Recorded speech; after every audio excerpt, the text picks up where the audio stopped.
பார்த்தீங்கன்னா நம்ம விஸ்வேஸுக்கு தான் ட்ரெஸ் எடுக்க வந்து கிளம்பிட்டேங்க. இப்போ நம்ம எங்கே ட்ரெஸ் எடுக்க போகிறோம்னு பார்த்தீங்கன்னா நம்ம கோபிச்செட்டிப்பாளையத்தில் இருக்கிற ஜோகித் ரெடிமேட்னு சொல்லிட்டு ஒரு கடை ஒன்று இருக்குங்க. அங்கே தான் வந்து நம்ம ட்ரெஸ் எடுக்க போயிட்டுருக்கோம். அந்த கடையில் பார்த்தீங்க அப்படின்னா குழந்தைங்களுக்கு தேவையான எல்லா ஐட்டம்ஸுமே இருக்குங்க.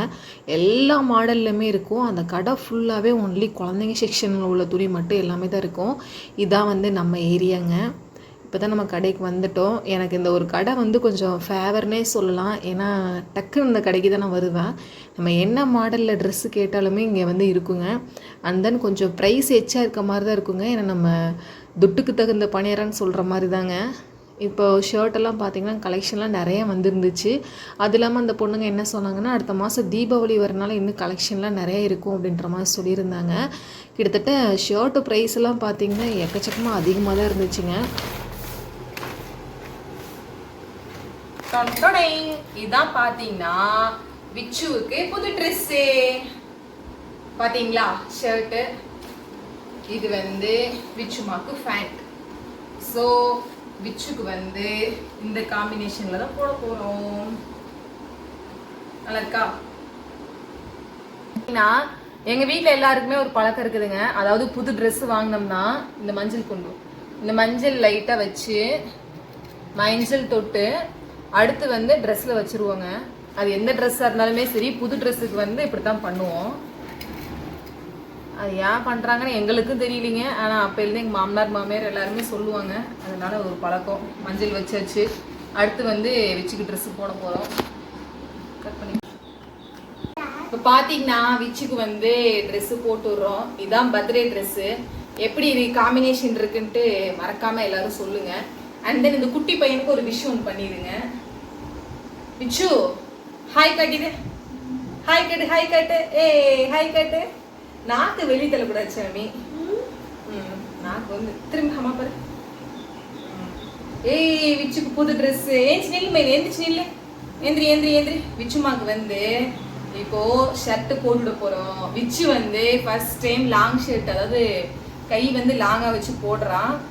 நேரா நில்லுமா, நேரா நில்லு, நேரா நில்லு. மடிச்சு விட்டுக்கலாம், மடிச்சு விட்டுக்கலாம்.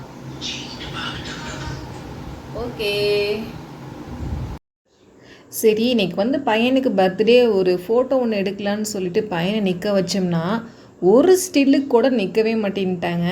சரி, அவன் ஆடிட்டே இருக்கான், நம்ம ஏதாவது ஒரு கிளிக்காவது எடுத்துடலான்னு பார்த்தோம்னா ஒரு ஃபோட்டோ கூட வந்து கிளிக்கே ஆகலை. அடுத்து வந்து எங்கள் மாமனார் மாமியார் வீட்டுக்கு போயிட்டு பையன் வந்து அவங்க தாத்தா பாட்டி கால்லாம் விழுந்து ஆசீர்வாதம் வாங்கிட்டாங்க. நாங்கள் என்ன பண்ணுவோம் அப்படின்னா கோவில் போகிறதுக்கு முன்னாடியே வந்து எங்களை பெற்றவங்கள்ட்ட வந்து ஃபஸ்ட்டு ஆசீர்வாதம் வாங்குவோம்.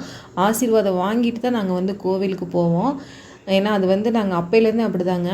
என் பர்த்டேவாக இருந்தாலும் சரி, என் ஹஸ்பண்டு, பையன், அப்புறம் எங்களோட வெட்டிங் டே, ஸோ எந்த ஒரு ஃபங்க்ஷன் டேவாக இருந்தாலுமே அவங்க கையில் வந்து ஆசீர்வாதம், காலில் விழுந்து ஆசீர்வாதம் வாங்கிட்டு தான் நாங்கள் அடுத்து வந்து கோயிலுக்கே போகுவோம்.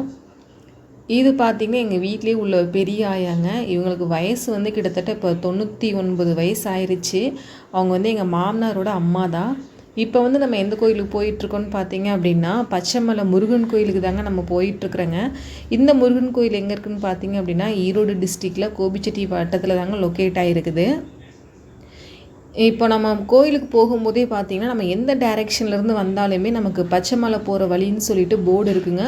ஸோ வந்து நம்ம கன்ஃபியூஸ் ஆகணும் அப்படின்ற மாதிரி அவசியமே கிடையாது. இது பச்சைமலை கோவிலோட பேக்ரவுண்டுங்க.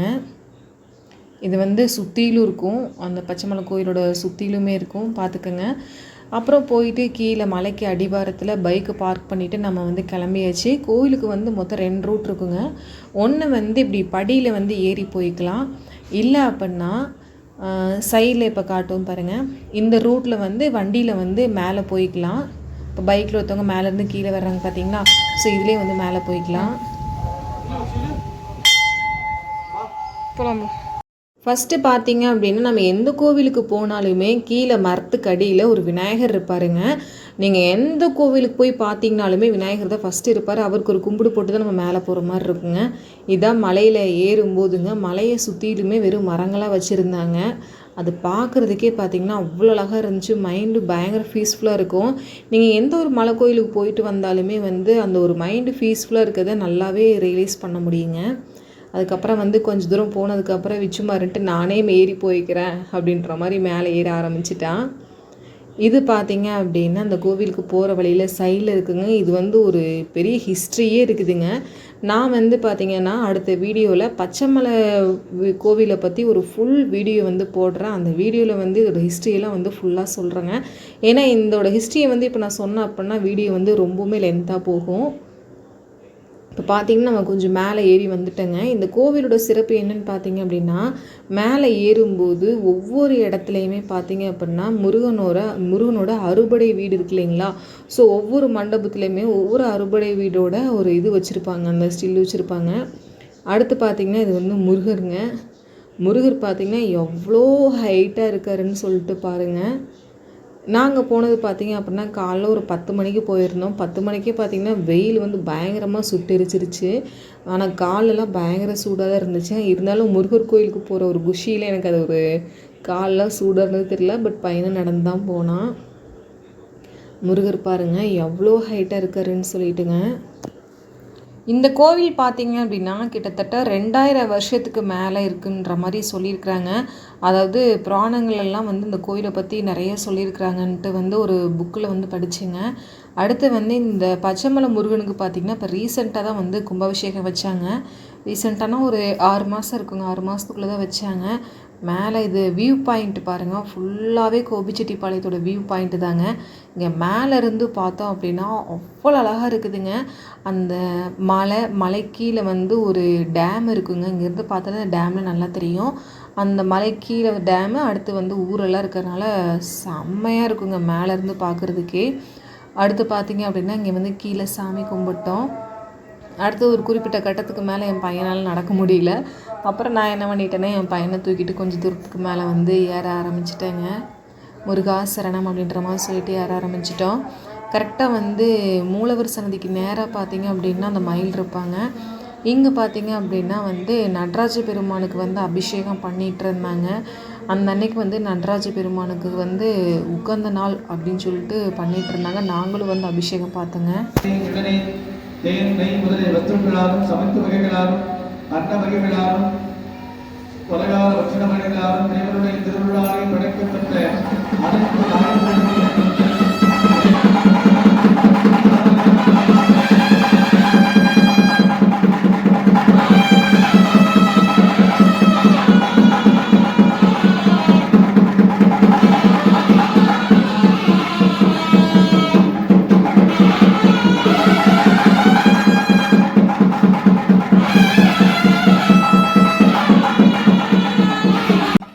நடராஜ பெருமானுக்கு பார்த்திங்க அப்படின்னா பட்டு வஸ்திரம்லாம் போட்டதுக்கப்புறம் இந்த மாதிரி ஸ்க்ரீன் வந்து ஒன்று பிடிக்க ஆரம்பிச்சிட்டாங்க.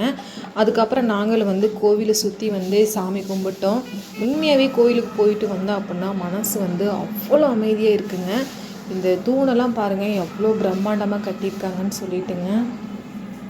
அடுத்து பார்த்திங்க அப்படின்னா அங்கே வந்து ஒரு போர்டு ஒன்று வச்சுருக்குறாங்க. இந்த போர்டில் எந்த டைமிங்கில் எந்த மாதிரி பூஜை நடக்குன்னு சொல்லிட்டு ஃபுல் டீட்டெயில்ஸுமே இருக்குங்க. அண்ட் தென் அர்ச்சகரோட ஃபோன் நம்பருமே இருக்குது. ஸோ அவங்களுக்கு வந்து கால் பண்ணி கேட்டுக்கலாம். எனக்கு என்ன டவுட் அப்படின்னா, இப்படி ஒரு சிற்பம் இருக்குது அப்படின்னா கண்டிப்பாக அந்த காலத்தில் இந்த மாதிரி ஒரு விலங்கு இல்லாமல் இந்த மாதிரி வந்து சிலை வந்து வடிவமைச்சிருப்பாங்க அப்படின்ற மாதிரி டவுட்லாம் இருக்குது. இந்த ஒரு ஓவியம் பார்த்தீங்க அப்படின்னா எவ்வளோ தத்ரூபமாக வரைஞ்சிருக்காங்கன்னு பாருங்கள். கண்டிப்பாக இதில் எத்தனை மனுஷங்க இருக்காங்கன்னு சொல்லிட்டு மறக்காமல் கமெண்ட் பண்ணுங்கள். இது இறங்கி வரும்போது கல்லெல்லாம் வந்து அடுக்கி வச்சுருப்பாங்க. ஏன்னு பார்த்தீங்க அப்படின்னா வீடு கட்டணும், தொழில் அமைன்னு சொல்லி கட்டி வச்சுருப்பாங்க. அடுத்து என் பையனும் வீட்டுக்காரும் வந்து விளையாட ஆரம்பிச்சிட்டாங்க. சாமி கும்பிட்டு வீட்டுக்கு வந்தோடனே பார்த்தீங்க அப்படின்னா நைட்டு டிஃபனுக்கு தேவையான சிக்கன்லாம் வந்து சமைக்க ஆரம்பிச்சிட்டாங்க. அதாவது வந்து நாங்கள் இட்லி வந்து கடையிலே சொல்லியிருந்தோங்க. ஒரு இட்லியோட ப்ரைஸ் பார்த்திங்கன்னா 4 to 5 ரூபாய்க்குள்ளே சொல்லியிருந்தாங்க. நாங்கள் வந்து மொத்தமாக ஒரு 50 இட்லி சொல்லியிருந்தோம். அப்புறம் வீட்டில் பார்த்திங்கன்னா சில்லி, அதுக்கப்புறம் பார்த்திங்கன்னா சிக்கன் கிரேவி, குழம்பு எல்லாமே வீட்டிலே செஞ்சு எடுத்து மாமியார் வீட்டுக்கு கொண்டு போயிட்டோம். அடுத்து இப்போ தம்பிக்கு வந்து கேக் வாங்கலான்னு சொல்லிட்டு எங்கள் பக்கத்துலேயே இருக்கிற ஒரு கேக் ஷாப்புக்கு தாங்க வந்திருந்தோம். அங்கே பார்த்திங்க அப்படின்னா கூலிங் கேக்லாம் நிறைய இருந்துச்சு. அந்த ப்ரைஸும் பார்த்திங்கன்னா ஓரளவுக்கு கம்மியாக தான் இருந்துச்சு. அதனால் பார்த்திங்கன்னா கூலிங் கேக்கே வாங்கிட்டோம். நார்மல் கேக்கை விட கூலிங் கேக் ஓரளவுக்கு ரேட் கம்மியாக தான் இருந்துச்சு. விஐ போட்டிங்களா?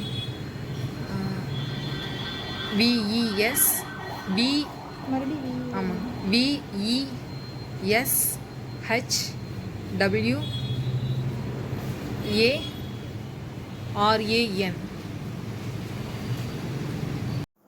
இப்போ பார்த்தீங்க அப்படின்னா நாங்கள் கேட்ட 1/2 kg கேக் வந்து ரெடி ஆயிடுச்சுங்க. ஸோ வந்துட்டு எழுதி வாங்கிட்டோம். இந்த சிக்னலுக்கும் எங்களுக்கும் பார்த்தீங்க அப்படின்னா பெரிய ரிலேஷன்ஷிப் இருக்குது. எப்போ போனாலும் சிக்னலில் நிற்போம் கொஞ்சம் நேரமாவது. அடுத்து பார்த்தீங்கன்னா கேக் வந்து வீட்டுக்கு வாங்கிட்டு வந்தாச்சு. கேக்கை பார்த்தோன்னே என் பையன் வந்து பயங்கர ஹாப்பி ஆகிட்டான். ஐ சாக்லேட் கேக் அப்படின்னு சொல்லிகிட்டு இருந்தாங்க. அப்புறம் கொஞ்சம் நேரத்தில் பார்த்தீங்க அப்படின்னா கேக் கட் பண்ண ஆரம்பிச்சிட்டோம். எங்களால் வந்து பெரிய லெவலுக்குலாம் வந்து செலிப்ரேட் பண்ண முடியலினாலும் ஓரளவுக்கு எங்களால் முடிஞ்ச அளவுக்கு வந்து நாங்கள் பையனுக்கு வந்து செலிப்ரேட் பண்ணிடுவோம். போன டைம் பார்த்தீங்க அப்படின்னா நாங்கள் வேறு லெவலில் செலிப்ரேட் பண்ணியிருந்தோம். ஸ்டடி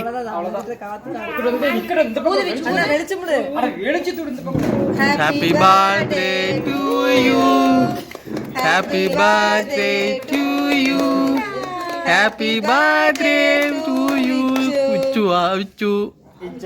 விச்சு எங்களோட கேங்கில் பார்த்தீங்க அப்படின்னா காமெடி பண்ணுறதுனே 2-3 பேர் இருப்பாங்க. அடுத்து வந்து அவங்க தாத்தா பாட்டி பெரியப்பா அப்படின்னு சொல்லிட்டு எல்லாருமே மாற்றி மாற்றி கேக் ஊட்டிட்டு ஒரு ஃபோட்டோ வந்து எடுத்தாங்க. அடுத்து பார்த்தீங்க அப்படின்னா அது நம்ம வீட்டில் செஞ்ச இட்லி சிக்கன் கிரேவி எல்லாமே வந்து வச்சுருந்தோம். இதோட வந்து பர்த்டே ஓவர். நெக்ஸ்ட் வீடியோ பார்க்கலாம்.